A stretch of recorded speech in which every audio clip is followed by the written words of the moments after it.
사랑하사 독생자를 주셨으니 이는 저를 믿는 자마다 멸망하지 않고 영생을 얻게 하려 하심이라. 아멘. 이 저녁 예배에 참석하신 여러분을 사랑하고 축복합니다. 옆 사람과 인사하십시다. 저녁에 또 만나서 반갑습니다. 잘 오셨습니다. 은혜 많이 받으세요. 비대면 영상으로 예배하시는 분들에게도 주의 은혜가 함께 하시기를 바랍니다. 오늘 말씀의 주제는 하나님의 위대한 사랑. 시작. 하나님의 위대한 사랑. 제가 지금도 주일학교 때 부른 이 요한복음 3장 16절 노래, 또 성경 9절 이것을 기억하고 있습니다. 우리 주일학교 예배 때도 이 3장 16절 말씀을 잘 찬송하고 합니다. 요즘도 해요. 자, 잘 보세요. 저를 따라 보세요. 제가 어떻게 주일학교 배웠나? 하나님이 세상을 이처럼 사랑하사 독생자를 주셨으니 누구든지 예수 믿으면 멸망하지 않고 영생을 얻으리라. 요한복음 3장 16절. 박수. 안 잊어버리고 지금까지 기억하고 있어요. 이 선교사님들이 글을 모르는 미개한 부족을 찾아가서 그들의 말을 배우고 그들의 글을 만들어서 성경을 번역할 준비가 되면 제일 먼저 번역하는 성경 구절이 요한복음 3장 16절입니다. 어른이든지 어린이든지 막론하고 교회에 제일 먼저 나오면서 배우는 성경이 이 구절이 요한복음 3장 16절입니다. 그만큼 요한복음 3장 16절은 성경 말씀 중에 핵심으로 불려지고 있습니다. 우주, 너 막 목사님 설교하는데 막 돌아다니면 안 된다고 목사님 얘기했지? 가만히 있어. 오케이. 대답은 얼마나 잘하는지 몰라요. 아기들이 이쁜 건 이쁜 거고, 이렇게 예배 때에 막 돌아다녀도 괜찮다라고 하는 인식을 주면 안 돼요. 그러니까 예배 때 잘 떠들면 안 되고 돌아다니면 안 된다 이런 것도 질서를 알려줘야 돼요. 우리나라 사람들이 요즘은 애들이 하나 둘밖에 없으니까 식당에 가서도 막 돌아다녀요. 막 그러면 아이고 우리 애기 막 이쁘다 돌아다니고 막 방해하는데도 이쁘다 하니까 그렇게 지가 잘하는 줄 알아. 절대로 안 해요. 질서를 애들 어려서부터 알리고 가르치고 그렇게 해야 됩니다. 자, 요한복음 3장 16절만큼 성경 말씀 중에 핵심으로 불려지고 있는 것이 없어요. 그리고 믿는 하나님의 성도들이 믿지 않는 사람들에게 전도할 때 가장 많이 사용하는 것이 요한복음 3장 16절. 미국 캘리포니아 주에 인기 있는 햄버거 식당이 인앤아웃 버거입니다. 인앤아웃 버거. 그 식당에 가면 그릇마다 요한복음 3장 16절 존 3:16이라고 쓰여 있다고 합니다. 그 집 주인은 크리스찬이죠. 제가 인터넷으로 확인해 본 결과도 우리나라 전국에 커피숍 존 316이라고 하는 이름의 커피숍이 여러 개 있다고 합니다. 요한복음 3장 16절에 존 3장 16절. 아마도 믿음이 있는 성도가 운영하는 카페일 것입니다. 여러분, 이렇게 많은 사람들에게 잘 알려져 있는 이 구절이 기독교 진리를 대표하는 성경 구절로 사용되는 이유가 무엇일까? 그것은 무엇보다도 이 말씀 속에, 한 구절의 말씀 속에 인류를 향한 하나님의 가장 위대한 사랑이 잘 표현되어 있기 때문이죠. 자, 그러면 요한복음 3장 16절을 분석해 보겠습니다. 자, 가장 위대한 사랑의 뿌리는 누구냐? 가장 위대한 사랑의 뿌리는 하나님이시다. 하나님이 세상을 이처럼 사랑하사. 그리고 가장 위대한 사랑의 대상은 누구냐? 세상입니다. 하나님이 세상을 이처럼 사랑하사. 세상 속에 저와 여러분이 다 포함되어 있습니다. 그러면 가장 위대한 사랑의 크기는 얼마나 될까? 크기. 이처럼입니다. 이처럼. 이처럼이 얼마나 큰 크기일까?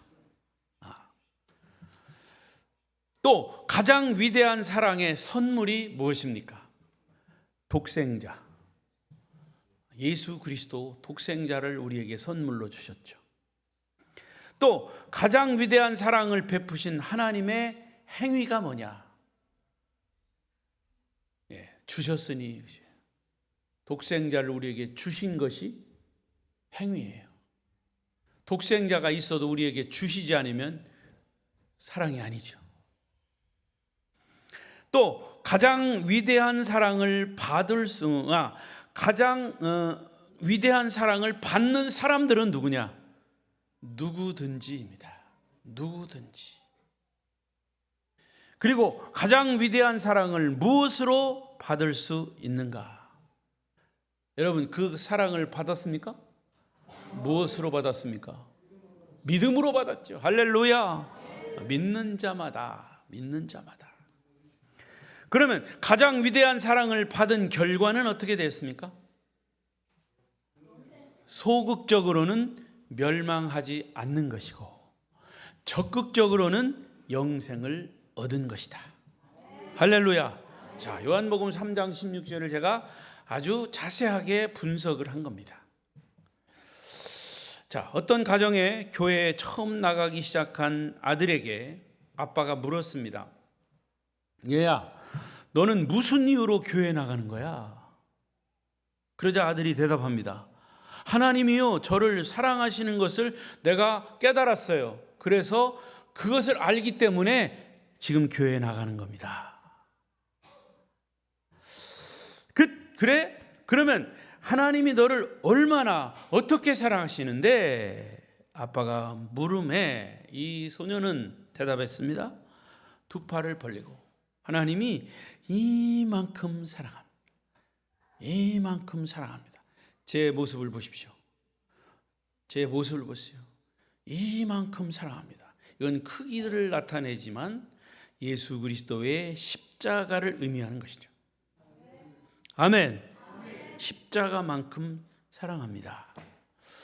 이 아이는 가장 정확하게 요한복음 3장 16절 말씀의 핵심을 대답한 것입니다. 예수님의 십자가 사건이야말로 하나님의 위대한 사랑의 본질을 증언하는 말씀입니다. 저는 이 한 구절 속에 십자가 사건에 대한 가장 하나님의 위대한 사랑, 하나님의 위대한 사랑이 나타났다고 봅니다. 그래서 이 요한복음 3장 16절을 하나님의 관점으로 보고 그 하나님이 우리에게 베푸신 사랑, 그 사랑을 받은 사람의 관점에서 생각해 보자 그 말이에요. 자, 첫째는 하나님의 관점에서 본 십자가의 사건의 의미입니다. 하나님의 관점에서 하나님이 우리를 향해서 십자가 사건을 일으키셨죠. 그래서 요한복음 3장 16절에는 하나님의 관점에서 본 십자가 사건을 표현하는 두 개의 단어가 나옵니다. 하나님이 세상을 이처럼 사랑하사, 하나님이 우리를 어떻게 했다? 사랑했다는 거죠. 하나님의 관점에서 하나님이 우리를 사랑하셨습니다. 또 하나는 그 사랑을 어떻게 했어요? 주셨다 그랬어요. 하나님이 독생자를 우리에게 주셨습니다. 십자가는 하나님이 우리 인간을 얼마나 사랑하셨는지 속죄의 제물로 당신의 독생자 예수님을 우리에게 주신 사건입니다. 그래서 성경은 예수님을 독생자라고, 하나밖에 없는 아들이라고 표현을 했습니다. 헬라 원문에 보면 모노게네스라고 되어 있습니다. 모노라는 말은 only, 오직, 유일하게, 하나밖에 없는. 이게 여러분 모노드라마 있죠? 모노드라마가 뭐예요? 사람 혼자 하는 거예요. 혼자 막 이렇게. 자, 그 사람의 모습을 보면 지금 저 사람이 무엇을 표현하고 나타내는구나 알 수 있어요. 이게 모노예요. 혼자라는 말이에요. 유일한, 하나밖에 없는 모노게네스. 모노라고 하는 것과 여기서 게네스라는 말은 요즘 말로 말하면 DNA라는 말이에요. DNA. 모노게네스라는 뜻은 하나님 자신의 본질, 생명, 신성 그 자체를 주셨다는 거예요. 하나님이 독생자를 주셨다는 말은 하나님 자신을 우리에게 주셨다는 거죠. DNA를 그대로 주셨다는 거죠.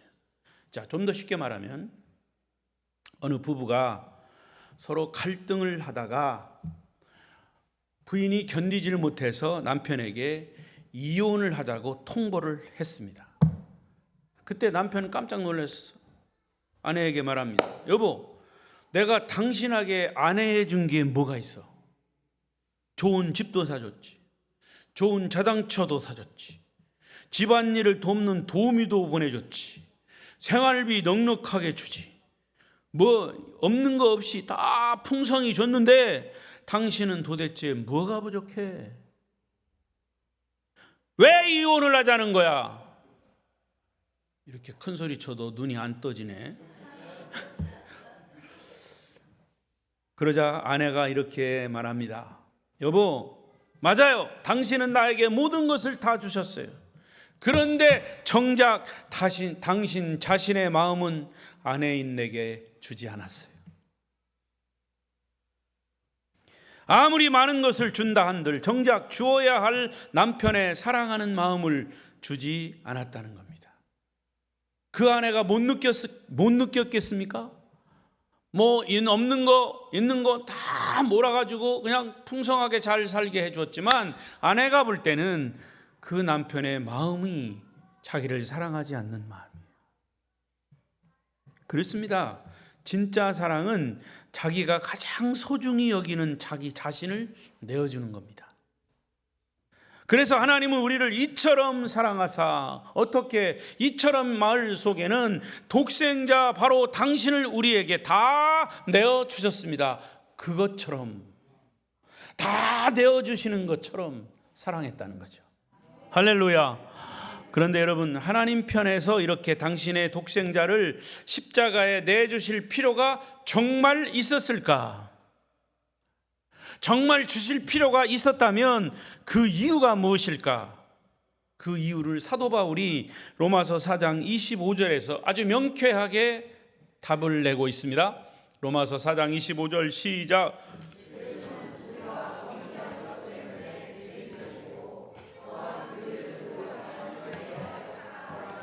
할렐루야. 우리가 뭐 때문에? 범죄한 것 때문에 당신의 아들을 내주었다. 또 우리를 의롭다 하시기 위해서 우리를 어떻게 했다? 살리셨다. 할렐루야. 그래요. 독생자를 우리에게 주신 이유는 우리를 살리기 위해서. 범죄로 인해서 우리가 죽을 수밖에 없는데, 지옥에 갈 수밖에 없는데 우리를 살리시기 위해서 당신의 아들을 내주셨다. 인간의 범죄는 거룩하신 하나님의 진노를 받아서 마땅히 지옥 가야 할 벌을 받은 거예요. 그러나 거룩하신 하나님이 인간을 향해서 진노하시고 심판하시면 이 세상에 살아남을 인간은 하나도 없습니다. 그래서 우리의 죄를 대신 짊어지고 심판받을 대속 제물이 필요했던 것인데, 더구나 그 대속 제물은 아무나 해당되지 않습니다. 오직 독생자 예수님만이 제물로 인정되는 것이죠. 공자도 자기가 인간의 죄를 대신 해결했다. 그렇게 하지도 못할 뿐만 아니라 그렇게 하지도 않았습니다. 석가모니도 마찬가지, 마호메트도 마찬가지. 세계 많은 종교들이 있지만 인간의 죄를 위해서 대신 자기가 짊어져서 죽었다라고 하는 사람은, 그런 교주는 아무도 없어요. 예수밖에 없어요. 그래서 only Jesus, 오직 예수만이 구원의 주님이신 줄로 믿습니다. 그래서 마가복음 10장 45절에 예수님은 이렇게 말씀하십니다. 시작. 인자가 온 것은 섬김을 받으려 함이 아니라 도리어 섬기려 하고 자기 목숨을 많은 사람의 대속물로 주려 함이니라. 그래서 하나님은 둘도 없는 독생자 예수를 대속제물로 십자가에 내어 주신 겁니다. 얼마나 위대한 사랑입니까? 여러분은 옛날 부흥 강사님 통해서 이런 하나님 사랑을 전달하기 위해서 자주 들으셨던 예화예요. 또 들어보세요. 어떤 목사님이 가정에 딸도 없이 아들만 5을 낳았어요. 놀랄 거 없어요. 우리 할머님은 15을 낳았으니까. 그러다가 5은 죽고 10만 살았어요. 그 중에 아들 6, 딸 4. 우리 할머님 대단하십니다. 그런데도 90 넘어까지 사셨어요. 자, 그런데 그 목사님네 집은 아들만 5이야. 근데 그 절친한 친구 목사님은 자녀를 딸이고 아들이고 하나도 못 뒀어.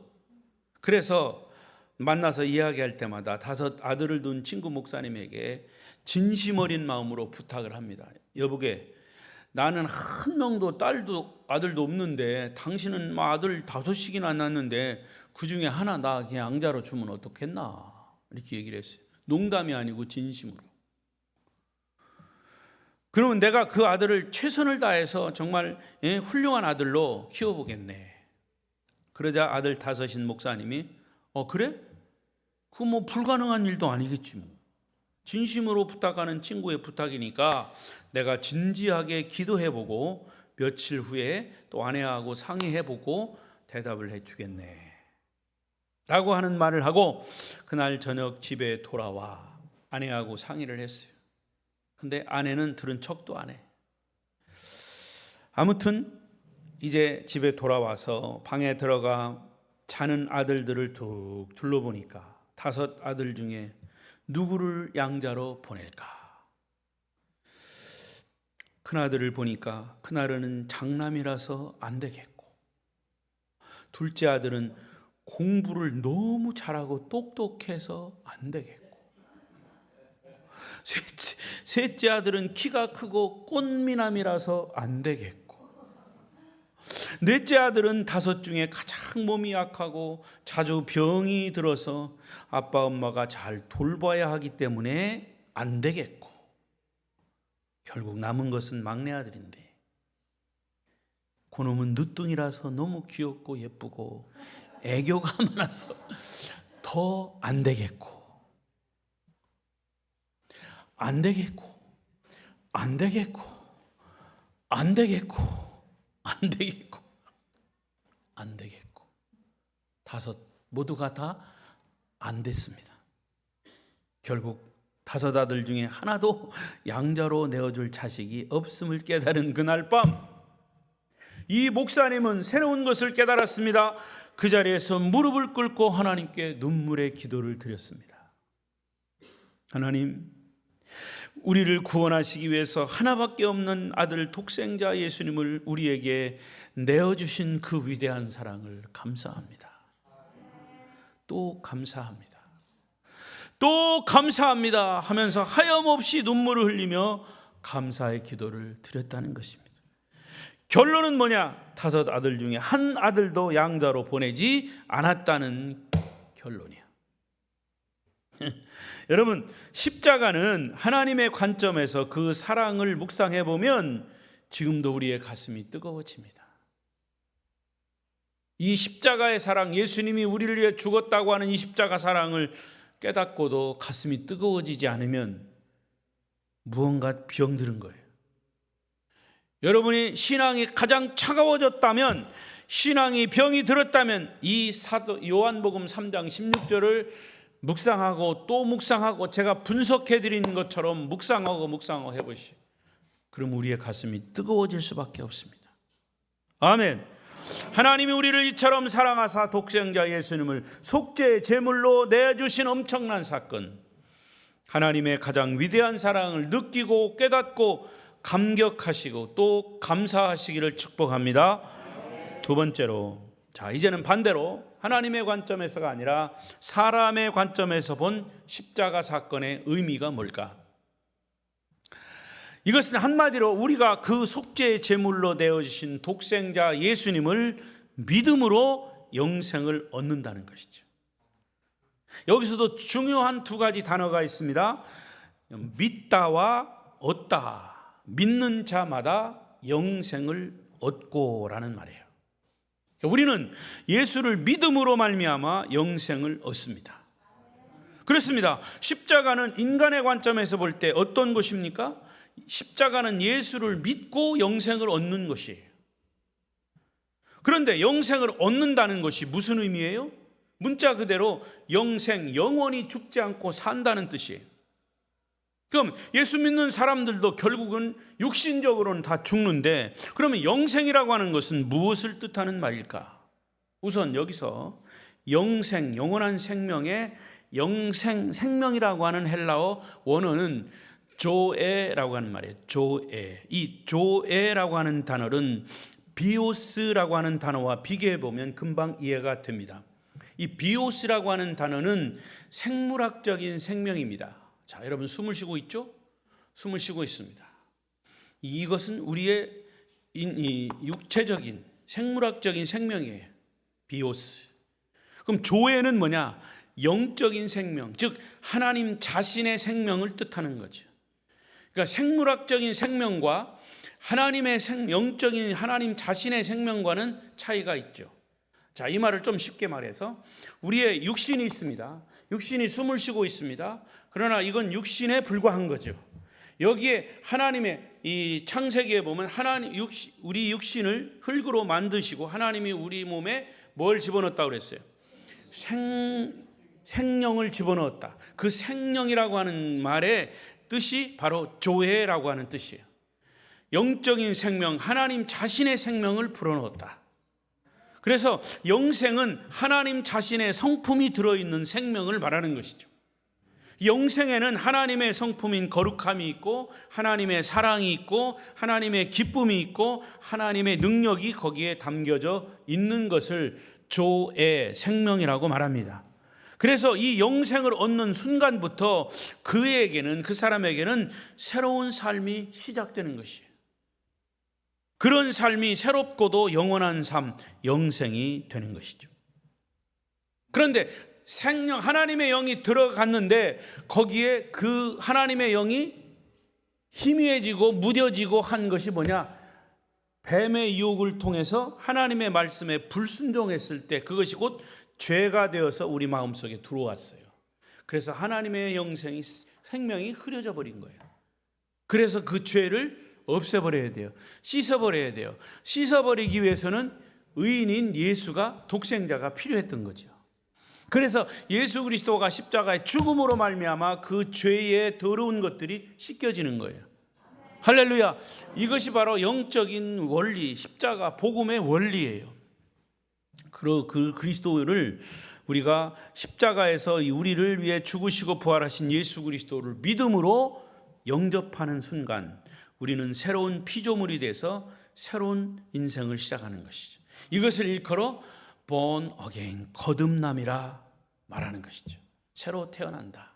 자, 그런데 지난 시간 제가 요한복음 3장 1절부터 15절까지 니고데모와 예수님과의 대화 속에서 거듭남에 대한 이야기를 했죠.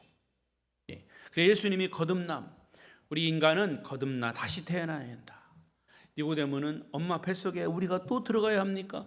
이것은 아까 말한 대로 육신적인 생명을 말하는 거예요. 비오스라고 하는 것을 이 니고데모는 이해한 거죠. 그러니까 영생에 대한 조회라고 하는 하나님의 생명에 대한 것을 이해하지 못했던 거죠.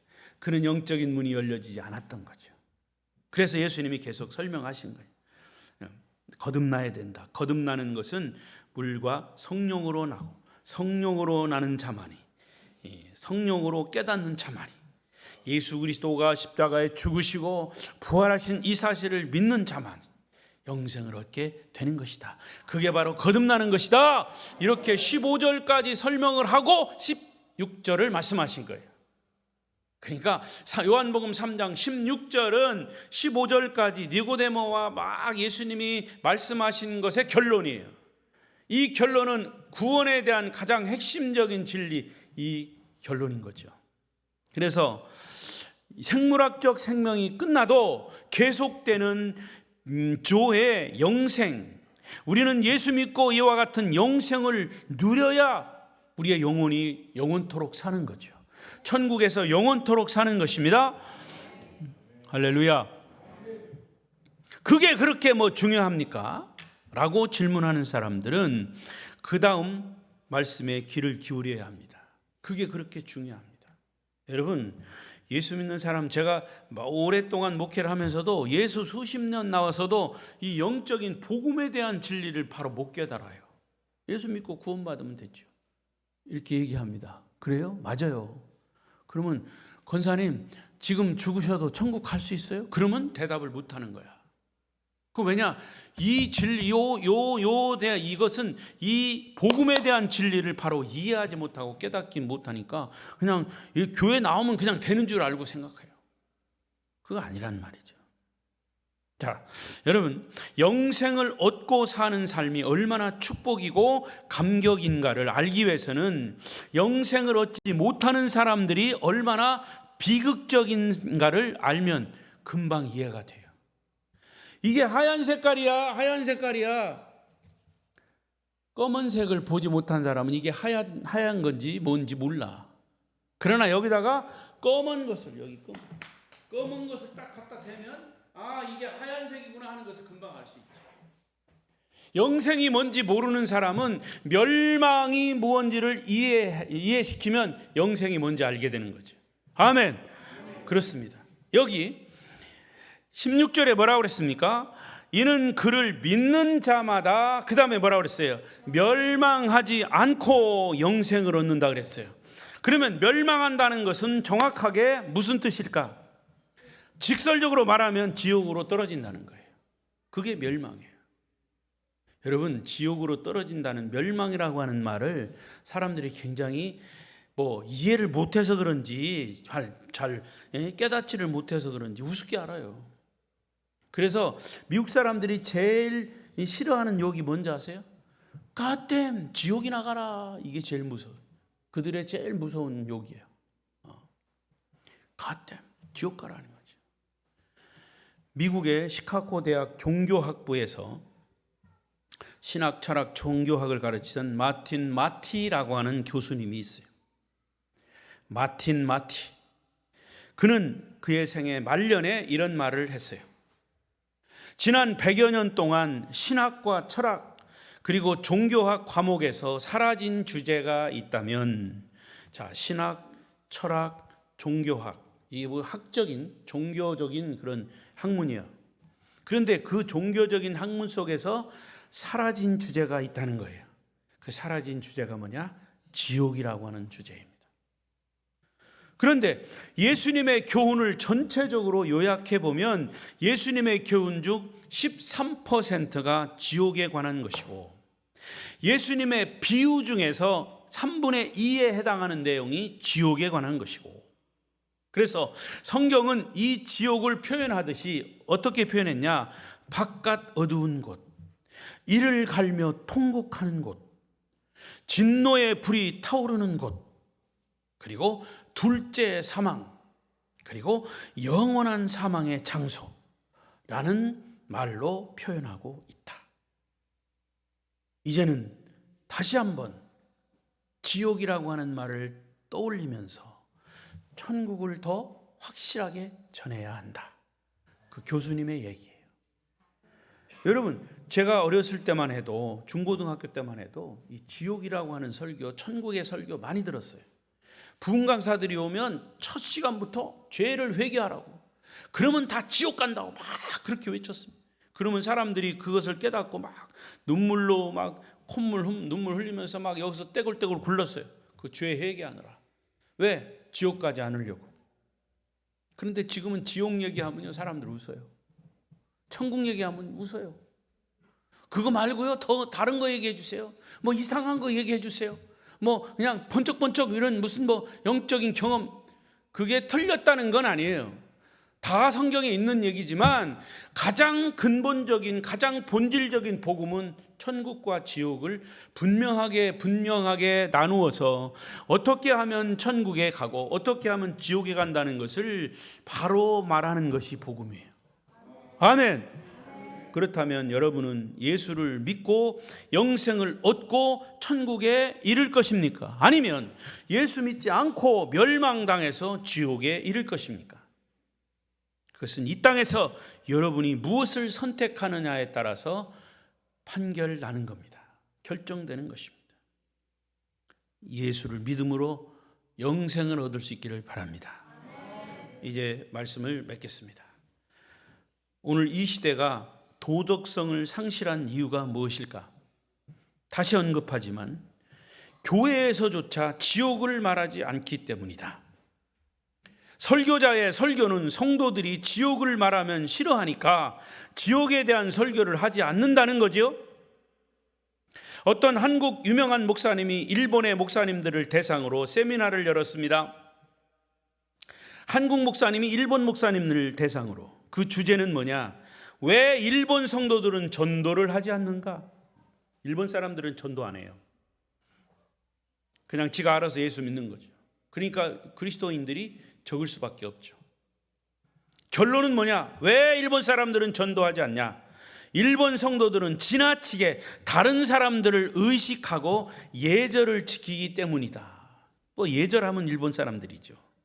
그래서 전도를 하는 것이 다른 사람에게 폐해를 끼친다고 생각하기 때문에 전도를 안 한다는 거죠.